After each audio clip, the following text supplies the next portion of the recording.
د افغانستان لنډ تاریخ 15مه برخه د افغاني فرهنګ تاریخي مبادی تر اسلام د مخه او وروسته. دا عنوان د تاریخ له مخې خوندور او تحلیل او په زړه پورې شرح لري، په دې معنی چې موږ ټول هغه فکري او مدني حرکتونه چې د تاریخ په لمنه کې د افغانستان په خاوره کې راغلي دي افغاني فرهنګ بولو.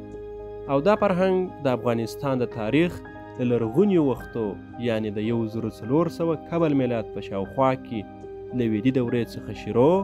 او بیا تر هغه وروسته د اوستا په دوره کې یعنی د 1200 قبل میلاد په شاوخوا کې ادامه لري. او په دې دوره کې دوی چې اریایي خلک په بلخ کې له بدوي او کوچیتوب له ژوند ښاري ژوند او مدنیت ته رسیږي او زرتشتیره یا زردشت په همدې هیواد کې د مزد سینا د دین او د ژوند د درو بنسټو ښه انګیرل، ښه کول، ښه ویل په تبلیغ خوله پورې کوي. او د پیشدادیانو او کیانشاهي کورنۍ د انساني مدنیت په زانګو کې ښکلې بوخدي کې د خپل سلطنت او شاهي برم پر بنسټ ږدي. تر دې وروسته زموږ د هیواد په لمر لویدیځو سیمو کې د اریایي خلکو هخامنشیانو او اشکانیانو او ساسانیانو مدنیتونه منځته راځي او خپل خاص او فرهنګي مبادی په دې سیمو کې هم خپروي، څو چې د هخامنشي دورې په پای کې یوناني لوی سکندر له 311 څخه تر 323 قبل میلاد پورې د ایران له لارې پر افغانستان یرغل کوي او دا فتح د یوناني ژبې، ادارې، سیاست، هنر، رسم الخط او نورو فرهنګي مظاهرو اغیزه افغانستان ته راننه باسي. او په 250 قبل میلاد کال د یودوت په باختر کې د یوناني باختري سلطنت بنسټ ږدي چې د میلادي عصر تر سره یې دوام وکړي. او د افغانستان د یوناني و باختري د خاص فرهنګ او مدنیت په جوړښت کې چې لرغونې ویدي او اوستایي ریښې درلودلې څرګنده اغیزه وکړه. په 2مه میلادي پیړۍ کې د افغانستان کوشاني لوی پاچا کنیشکا د لوی کوشانیانو د سلسلې بنسټ کښېښود او د بودایي دین په منلو او خپرولو او تبلیغولو یې د افغانستان مدنیت او فرهنګ ته یوه خاصه بڼه او مرتبه ورکړه. د کنیشکا پایتخت په دوبي کې د کابل په شمال کې کاپیسا او په ژمي کې پېښور او د مهیانه بودایي لوی مذهب په ټول افغانستان کې او د امو په شمالي سیمو او هند کې رواج کې او لوی د کنیشکا پایتخت په دوبي کې کابل په شمال کې د کنیشکا پایتخت په دوبي کې د کابل په شمال کې کاپیسا او په ژمي کې پېښور او د مهایانه بودایي لوی مذهب په ټول افغانستان او د امو په شمالي سیمو او هند کې رواج کوي او لویه کوشاني شاهنشاهي جوړه کړه. د کوشانیانو په دوره کې چې تر 4مې میلادي پیړۍ پورې دوام درلود، د افغانستان د داخلي مدنیت او فرهنګ خاصه بڼه له یوې خوا زردشتي له پخوانیو وطني عناصرو څخه او له بلې خوا د هندي له بودایي اثارو او یوناني ماوروایتو څخه جوړه سوې وه. له هغو اسنادو څخه چې په دې وروستیو وختو کې د بغلان د سرې کوتل د کوشاني موبد د کیندلو څخه لاسته راغلي، داسې څرګندیږي چې کوشانیانو د دې هیواد د خاصو افکارو او فرهنګ پیدایښت کې چې وروسته ورته د ګریکو-بودیک په نامه یوه خاص افغاني دوره ویل کېدای شي څرګندې کارنامې پای ته رسولي. فرانسوي لرغون پیژاند او څېړونکي موسیو پوشا کوشاني صنعت د کوشاني دورې له ابتکاراتو څخه بللي او وایي د دې دورې د ستوپو ډول د اشوکا د زمانې له ودانیو څخه په ډیرې اسانۍ بیلیدای سي. که وغواړو چې دا نوی سبک د اروپا د مذهبي ودانیو سره بیان کړو، باید ووایو چې د اشوکا سبک په فرانسه کې له 10مې پیړۍ څخه تر 12مې پیړۍ پورې د ستوپو رومي سبک او د کانیشکا سبک د ګوتیک سبک دی چې په فرانسه کې له 12مې پیړۍ څخه تر 15مې میلادي پیړۍ پورې موجود و. د اشوکا ستوپې د ایران پلات ته هیڅ وخت نه دی راغلی، خو د کانیشکا او د هغه پر ځای ناستو پاچاهانو ستوپې په ډیرې اسانۍ سره هند ته لار موندلې ده، او حتی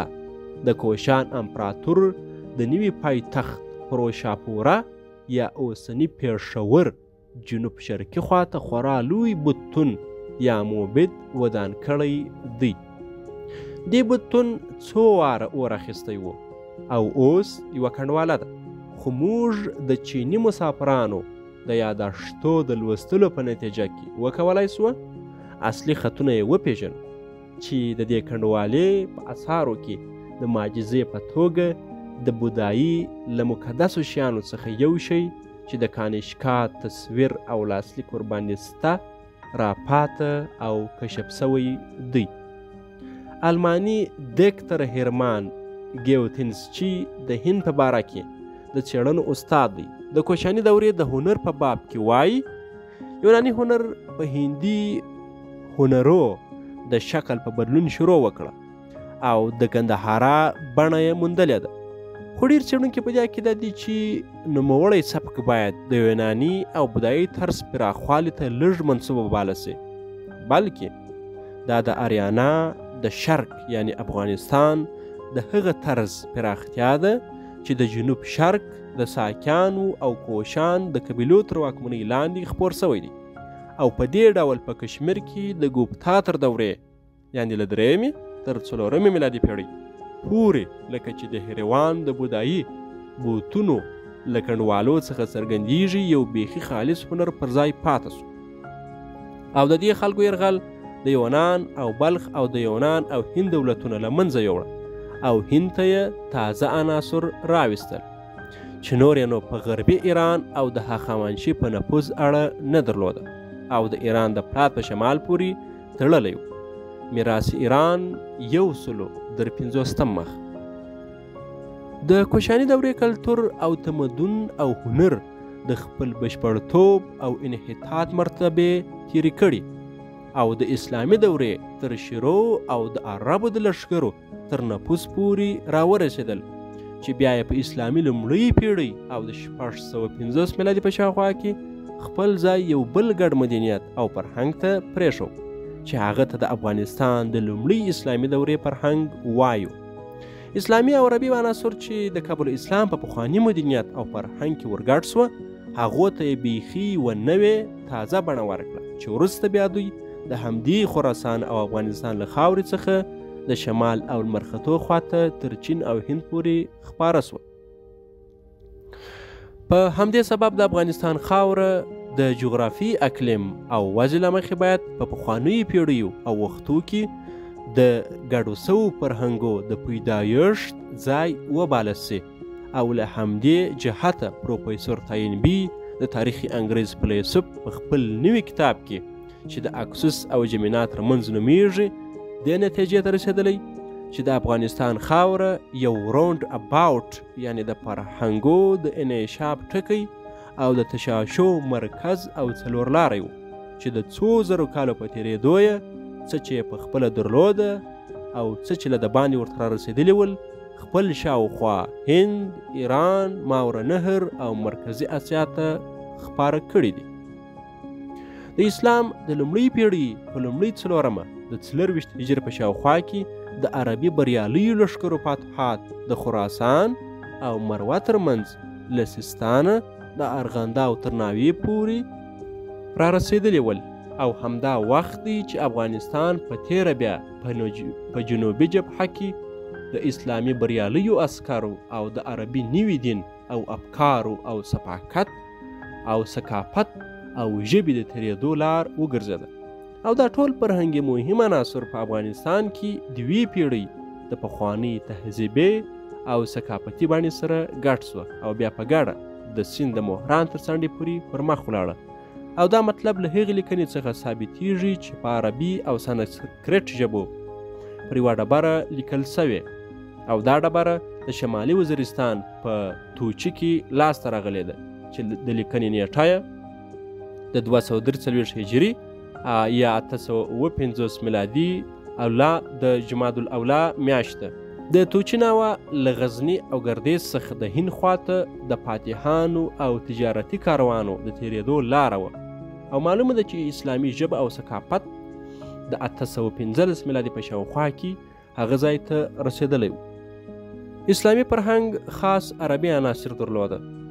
چې د خلفاو راشدینو او امویانو په وختو کې پر همهغو خالصو عربي مبادیو باندې بنا سوی و او مهم اجزا یې داسې ول: خالص عربي عناعنات او دود و دستور او د قرآن او د اسلام د حضرت پیغمبر ښوونې چې توحید او ښه اخلاق او د افرادو او ټولنې اجتماعي فرایض یې څرګندول. دریم هغه نوی عناصر چې مسلمانانو د مصر او روم او پارس او خراسان څخه د لښکرکښیو او سوداګریو او ادبي او فرهنګي روابطو په ترڅ کې اخیستي ول او په تیره بیا تر 122 هجري کاله وروسته چې د امویانو د واک کمبله ټوله سوه او خراسانیانو په بغداد کې د آل عباس خلافت جوړ کړي او له دې انقلابي حرکت سره اسلامي فرهنګ ځان ته نوې بڼه وموندله او د عباسیانو د دورې په مدنیت او فرهنګ کې ډېر خراساني عناصر ننوتل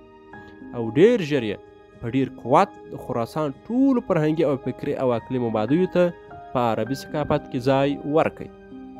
دا وخت په افغانستان کې یو خاص اسلامي افغاني فرهنګ تشکیل سو، یعنی تر اسلام د دمخه دورو د فرهنګ پر پخوانیو مبادیو اوس یوه نوې مبدا زیاته سوه او هغه د قرآن او اسلام اغیزه وه چې د افغانستان له هیواده د مدنیتو د یوې ګذرګاه په توګه د هند او ماوره نهر او چین خواته هم تیره سوه. اوس خراساني اسلامي فرهنګ یوه خاصه بڼه موندلې وه، په دې معنا چې خراسانیانو د خپلو فرهنګي پخوانیو عناعناتو سره سره د اسلامي مدنیت مبادیې هم منلې ول. دې خراسانیانو د خراسان او د عباسي خلافت سیاسي او اجتماعي او اداري او علمي مرکزو ته په تیره بیا بغداد ته مخه وکړه او په ټولو فرهنګي برخو کې یې ښه څرګند فعالیت وکړي. د بلخ د برمکیانو نامتو کهول چې د خراساني او افغاني فرهنګ په زانګو کې روزل سوی و په عباسي هیواد کې د ادارې او علم او فرهنګ واګې په لاس کې ونیولې او د دې خلکو په زیار اسلامي نقلي او عقلي علومو رونق وموند او د خراسان مشهور ښارونه د نشاپور او مرو څخه نیولې تر هرات او زرنج او بلخ او بست او بشغور او نورو پورې د اسلامي علومو او افکارو او فرهنګ د روزنې ځایونه وګرځېدل. ډېر خراساني موالي عربي کورنیو ته ننوتل او خپل افکار او ثقافتي روایتونه یې د عربو د دنیا ته نقل کړل او د خراساني او عجمي فرهنګ اغیزه د بغداد د عباسیانو په دربار او د عباسي ارت هیواد په نورو ښارو کې تر دې درجې وه چې ځینو خلفاو خراساني ښځې په نکاح کړې او د بغداد د څو تنو غښتلو خلفاو مندې له همدې خلکو څخه وې. اسلامي خراساني فرهنګ چې په همدې افغاني ښارو او خراسان کې روزل سوی و دونې ودې وموندله او دومره لوړ سو چې حتی عربي ژبو شاعرانو هم خراساني مضامین او افکار او کلمات خپلې ژبې ته ورننه ایستل. او څنګه چې خراسان د منځنۍ اسیا پر 4 لارې پروت و نو له غرب شرق ته او له شرق غرب ته د افکارو د انتقال ځای وګرځېد. مثلا